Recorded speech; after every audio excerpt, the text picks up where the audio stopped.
ओम नमो भगवते वासुदेवाय। भगवान बृहस्पति देव की पूजा अर्चना के लिए बृहस्पतिवार को व्रत करके बृहस्पतिवार व्रत की कथा का श्रवण करना चाहिए। बृहस्पतिवार का व्रत करने और व्रत कथा सुनने से स्त्री पुरुषों की सभी मनोकामनाएं पूरी होती है। इस व्रत से धन संपत्ति की प्राप्ति होती है, निसंतानों को पुत्र प्राप्ति होती है, परिवार में सुख शांति बनी रहती है, सभी आनंद पूर्वक रहते हैं। अब आइए सुनते हैं बृहस्पतिवार व्रत कथा। प्राचीन समय की बात है। भारत में एक राजा राज्य करता था। वह बड़ा प्रतापी तथा दानी था। वह नित्य प्रति मंदिर में भगवत दर्शन करने जाता था। वह ब्राह्मण और गुरु की सेवा किया करता था। उसके द्वार से कोई भी याचक निराश होकर नहीं लौटता था। वह प्रत्येक गुरुवार को व्रत रखता एवं पूजन करता था। हर दिन गरीबों की सहायता करता था। परंतु यह सब बातें उसकी रानी को अच्छी नहीं लगती थी। वह न तो व्रत करती और न किसी को एक भी पैसा दान में देती थी। वह राजा से भी ऐसा करने को मना किया करती थी। एक समय की बात है। राजा शिकार खेलने वन को चले गए। घर पर रानी और दासी थी। उस समय गुरु बृहस्पति साधु का रूप धारण कर राजा के दरवाजे पर भिक्षा मांगने आए। साधु ने रानी से भिक्षा मांगी तो वह कहने लगी, हे साधु महाराज, मैं इस दान और पुण्य से तंग आ चुकी हूँ। इस कार्य के लिए तो मेरे पति देव ही बहुत हैं। अब आप ऐसी कृपा करें कि सारा धन नष्ट हो जाए तथा मैं आराम से रह सकूं। साधु रूपी बृहस्पति देव ने कहा, हे देवी, तुम बड़ी विचित्र हो। संतान और धन से कोई दुखी नहीं होता है, इसको सभी चाहते हैं। पापी भी पुत्र और धन की इच्छा करता है। अगर तुम्हारे पास धन अधिक है तो भूखे मनुष्यों को भोजन कराओ, प्याऊ लगाओ, ब्राह्मणों को दान दो, धर्मशालाएं बनवाओ, कुआं, तालाब, बावड़ी, बाग, बगीचे आदि का निर्माण कराओ तथा निर्धनों की कुंवारी कन्याओं का विवाह कराओ, साथ ही यज्ञ आदि करो। इस प्रकार के कर्मों से आपके कुल का और आपका नाम परलोक में सार्थक होगा एवं स्वर्ग की प्राप्ति होगी। परंतु रानी साधु की इन बातों से खुश नहीं हुई।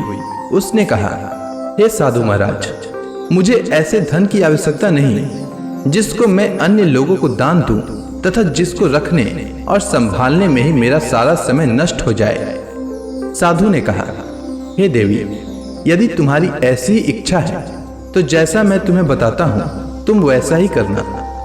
बृहस्पतिवार के दिन घर को गोबर से लिपना, अपने केसों को पीली मिट्टी से धोना, केसों को धोते समय स्नान करना, राजा से कहना वह हजामत करवाए, भोजन में मांस मदिरा खाना, कपड़ा धोबी के यहाँ धुलने देना। इस प्रकार 7 बृहस्पतिवार करने से तुम्हारा धन नष्ट हो जाएगा। यह कहकर साधु महाराज रूपी बृहस्पति देव अंतर ध्यान हो गए। रानी ने साधु के कहने के अनुसार 7 बृहस्पतिवार तक वैसा ही करने का विचार किया। साधु के बताए अनुसार कार्य करते हुए केवल 3 बृहस्पतिवार ही बीते थे कि उसकी समस्त धन संपत्ति नष्ट हो गई। भोजन के लिए दोनों समय परिवार तरसने लगा तथा सांसारिक भोगों से दुखी रहने लगा। तब वह राजा रानी से कहने लगा कि हे रानी, तुम यहाँ पर रहो, मैं दूसरे देश को जाता हूँ, क्योंकि यहाँ पर मुझे सभी मनुष्य जानते हैं, इसलिए मैं यहाँ कोई कार्य नहीं कर सकता। मैं अब परदेश जा रहा हूँ, वहाँ कोई काम धंधा करूंगा, शायद हमारे भाग्य बदल जाए। ऐसा कहकर राजा परदेश चला गया। वह वहाँ जंगल से लकड़ी काट कर लाता और शहर में बेचता। इस तरह जीवन व्यतीत करने लगा। इधर राजा के बिना रानी और दासियां दुखी रहने लगी। किसी दिन भोजन मिलता और किसी दिन जल पीकर ही रह जाती। एक समय रानी और दासियों को 7 दिन बिना भोजन के व्यतीत करना पड़ा। तो रानी ने अपने दासी से कहा, हे दासी, यहाँ पास के ही नगर में मेरी बहन रहती है, वह बड़ी धनवान है, तू उसके पास जा और वहां से 5 सेर बेझर मांग कर ले आ, जिससे कुछ समय के लिए गुजर हो जाए। दासी रानी की बहन के पास गई। रानी की बहन उस समय पूजा कर रही थी। बृहस्पतिवार का दिन था। दासी ने रानी की बहन से कहा, हे रानी, मुझे आपकी बहन ने भेजा है, मुझे 5 सेर बेझर दे दो। दासी ने यह बात अनेक बार कही, परंतु रानी की बहन ने कोई उत्तर नहीं दिया, क्योंकि वह उस समय बृहस्पतिवार की कथा सुन रही थी। जब दासी को रानी की बहन से कोई उत्तर नहीं मिला तो वह बहुत दुखी हुई। उसे क्रोध भी आया। वह लौटकर रानी से बोली, हे रानी, आपकी बहन बहुत ही धनी स्त्री है, वह छोटे लोगों से बात भी नहीं करती। मैंने उससे कहा तो उसने कोई उत्तर नहीं दिया। मैं वापस चली आई। रानी बोली, हे दासी, इसमें उसका कोई दोष नहीं है। जब बुरे दिन आते हैं तब कोई सहारा नहीं देता। अच्छे बुरे का पता विपत्ति में ही लगता है। जो ईश्वर की इच्छा होगी वही होगा। यह सब हमारे भाग्य का दोष है। उधर रानी की बहन ने सोचा कि मेरी बहन की दासी आई थी, परंतु मैं उससे नहीं बोली। इससे वह बहुत दुखी हुई होगी। अतः कथा सुन और भगवान विष्णु का पूजन समाप्त कर वह अपनी बहन के घर आई और कहने लगी, हे बहन, मैं बृहस्पतिवार का व्रत कर रही थी। तुम्हारी दासी हमारे घर आई थी, परंतु जब तक कथा होती है तब तक हम लोग न उठते हैं और न बोलते हैं, इसलिए मैं नहीं बोली। कहो दासी क्यों आई थी? रानी बोली, बहन, हमारे घर अनाज नहीं था। वैसे तुमसे कोई बात छिपी नहीं है।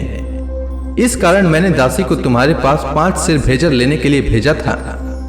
रानी की बहन बोली, बहन देखो, बृहस्पति भगवान सबकी मनोकामना पूर्ण करते हैं। देखो, शायद तुम्हारे घर में अनाज रखा हो। यह सुनकर दासी घर के अंदर गई तो वहां उसे एक घड़ा बेझर का भरा मिल गया। उसे बड़ी हैरानी हुई क्योंकि उसने एक एक बर्तन देख लिया था। उसने बाहर आकर रानी को बताया। दासी अपनी रानी से कहने लगी, हे रानी, देखो, वैसे हमको जब अन्न नहीं मिलता तो हम रोज ही व्रत करते हैं। अगर इनसे व्रत की विधि और कथा पूछ ली जाए तो उसे हम भी किया करेंगे। दासी के कहने पर रानी ने अपनी बहन से बृहस्पतिवार व्रत के बारे में पूछा। उसकी बहन ने बताया, हे रानी बहन, बृहस्पतिवार को सूर्योदय से पूर्व उठकर स्नान करके बृहस्पतिवार का व्रत करना चाहिए, लेकिन उस दिन सिर नहीं धोना चाहिए। बृहस्पतिवार के व्रत में चने की दाल और मुनक्का से विष्णु भगवान का केले के वृक्ष की जड़ में पूजन करें तथा दीपक जलाएं। उस दिन एक ही समय भोजन करें। भोजन पीले खाद्य पदार्थ का करें तथा कथा सुने। इस प्रकार करने से गुरु भगवान प्रसन्न होते हैं, अन्न पुत्र धन देते हैं, मनोकामना पूर्ण करते हैं। व्रत और पूजन की विधि बताकर रानी की बहन अपने घर लौट गई। रानी और दासी दोनों ने निश्चय किया कि बृहस्पति देव भगवान का पूजन जरूर करेंगे। 7 दिन बाद जब बृहस्पतिवार आया तो उन्होंने व्रत रखा। घुड़साल में जाकर चना और गुड़ बीन लाई तथा उसी दाल से केले की जड़ तथा विष्णु भगवान का पूजन किया। अब भोजन पीला कहाँ से आए? दोनों बड़ी दुखी हुई, परंतु उन्होंने व्रत किया था, इस कारण बृहस्पति देव भगवान प्रसन्न थे। एक साधारण व्यक्ति के रूप में वे 2 थालों में सुंदर पीला भोजन लेकर आए और दासी को देकर बोले, हे दासी, यह भोजन तुम्हारे और रानी के लिए है, तुम दोनों करना। दासी भोजन पाकर बड़ी प्रसन्न हुई और रानी से बोली, रानी जी, भोजन कर लो। रानी को भोजन आने के बारे में कुछ पता नहीं था, इसलिए वह दासी से बोली, जा तू ही भोजन कर, क्योंकि तू हमारी व्यर्थ में हंसी उड़ाती है। दासी बोली, एक व्यक्ति भोजन दे गया है। रानी कहने लगी, वह भोजन तेरे लिए दे गया है, तू ही भोजन कर। दासी ने कहा, वह व्यक्ति हम दोनों के लिए 2 थालों में भोजन दे गया है, इसलिए मैं और आप दोनों ही साथ साथ भोजन करेंगी। दोनों ने गुरु भगवान को नमस्कार कर भोजन प्रारंभ किया। उसके बाद से वे प्रत्येक बृहस्पतिवार को गुरु भगवान का व्रत और पूजन करने लगी। बृहस्पति भगवान की कृपा से उनके पास धन हो गया, परंतु रानी फिर से पहले की ही तरह आलस्य करने लगी। तब दासी बोली, देखो रानी, तुम पहले भी इस प्रकार आलस्य करती थी। तुम्हें धन के रखने में कष्ट होता था, इस कारण सभी धन नष्ट हो गया। अब गुरु भगवान की कृपा से धन मिला है तो फिर तुम्हें आलस्य होता है। बड़ी मुसीबतों के बाद हमने यह धन पाया है, इसलिए हमें दान पुण्य करना चाहिए। तुम भूखे मनुष्यों को भोजन कराओ, प्याऊ लगवाओ, ब्राह्मणों को दान दो, कुआं तालाब बावड़ी आदि का निर्माण कराओ, मंदिर पाठशाला बनवाकर दान दो, कुंवारी कन्याओं का विवाह करवाओ। धन को शुभ कार्यों में खर्च करो, जिससे तुम्हारे कुल का यश बढ़े तथा स्वर्ग प्राप्त हो और पितृ प्रसन्न हो। दासी की बात मानकर रानी ने इसी प्रकार के कर्म करने प्रारंभ किए, जिससे उनका काफी यश फैलने लगा। एक दिन रानी और दासी आपस में विचार करने लगी कि न जाने राजा किस दशा में होंगे, उनकी कोई खोज खबर नहीं है। गुरु भगवान से उन्होंने प्रार्थना की और भगवान ने रात्रि में राजा को स्वप्न में कहा, हे राजा, उठ, तेरी रानी तुझको याद करती है, अब अपने देश को लौट जा। राजा प्रातः काल उठकर जंगल से लकड़ियां काट कर लाने के लिए जंगल की ओर चल पड़ा। जंगल से गुजरते ही वह सोचने लगा, रानी की गलती से उसे कितने दुख भोगने पड़े। राजपाट छोड़कर उसे जंगल में आकर रहना पड़ा। जंगल से लकड़ियां काटकर उन्हें बेचकर गुजारा करना पड़ा। उसी समय उस जंगल में बृहस्पति देव एक साधु का रूप धारण कर आए और राजा के पास आकर बोले, हे लकड़हारे, तुम इस सुनसान जंगल में किस चिंता में बैठे हो, मुझे बतलाओ। यह सुनकर राजा के नेत्रों में जल भर आया और साधु की वंदना कर बोले, हे प्रभु, आप सब कुछ जानने वाले हैं। इतना कहकर राजा ने साधु को अपनी संपूर्ण कहानी सुना दी। महात्मा दयालु होते हैं। वे राजा से बोले, हे राजा, तुम्हारी पत्नी ने बृहस्पति देव के प्रति अपराध किया था, जिसके कारण तुम्हारी यह दशा हुई है।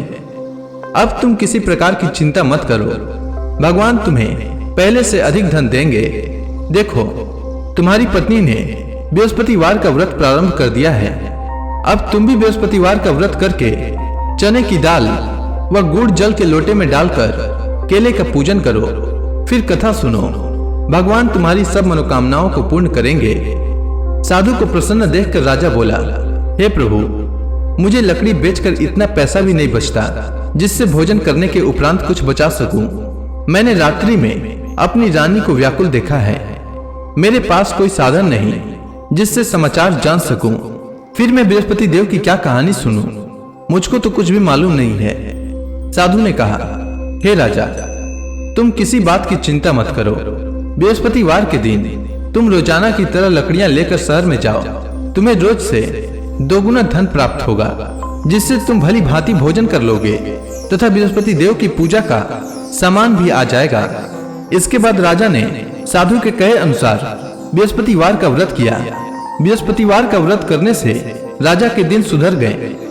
इसके बाद वह अपनी रानी के पास गया और फिर दोनों आनंद से जीवन यापन करने लगे।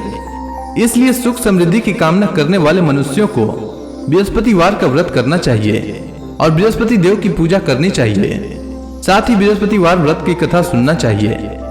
तो प्रेम से बोलिए विष्णु भगवान की जय, बृहस्पति देव की जय, समस्त देवी देवताओं की जय।